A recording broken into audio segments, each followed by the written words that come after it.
Anybody remember Pippa Biddle?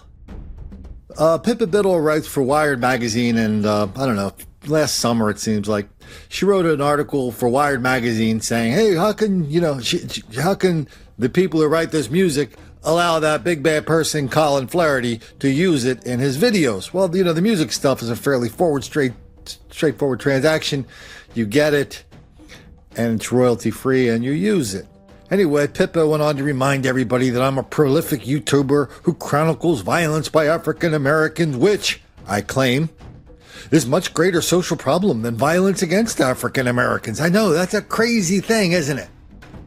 Anyway, so Pippa wasn't very happy with that, so she went around and wrote this big article for this Condé Nast magazine. Condé Nast, of course, is a magazine chain 10 years ago decided, oh yeah, we're getting on board with the down with the cause business. Now the whole chain, they published some of the biggest, glossiest, nicest magazines in America. Well, now they ran the whole damn franchise into the dirt, losing over $100 million a year. 6 months ago, the publisher came out and said, oh yeah, just because we're losing that, it's not a panic. We're going to lose that much more every year for the next few years until we totally switch to digital. The board of directors got a hold of that nonsense and they said, boom, you're out of here. No, we're cutting costs. We're not going to lose a bunch of money, not for the sake of idiots like Pippa Biddle who are in denial about reality. Well, I didn't really say that last part, but they probably know it. Anyway, so Pippa's up there living in denial, deceit, and delusion, a member of one of the oldest families of Connecticut, the Biddle family. Do you remember the person called the Mayflower Madam? Her last name was Biddle. So Pippa's in total denial about what's really happening in her home state.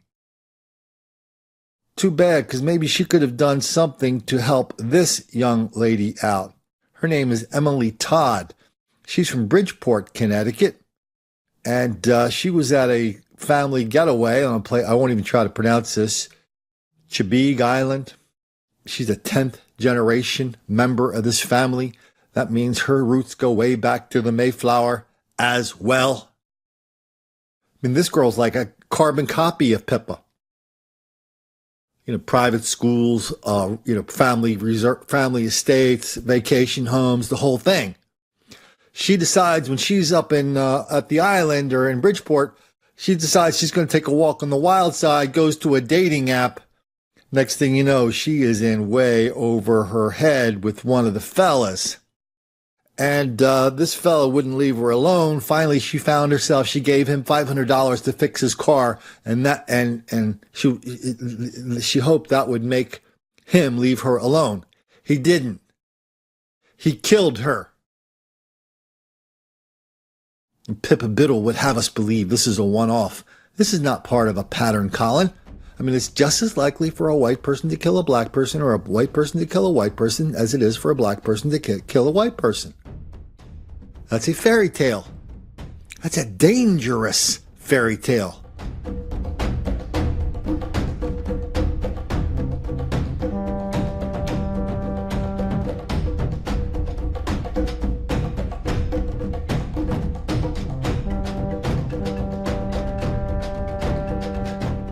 Please, sir, I want some more. And not only is it a dangerous fairy tale, it's a fairy tale that's putting these magazines out of business because more and more readers are figuring out that the delusion, they don't need to pay money or subscribe or advertise in magazines whose only product is denial, deceit, and delusion over and over and over and over.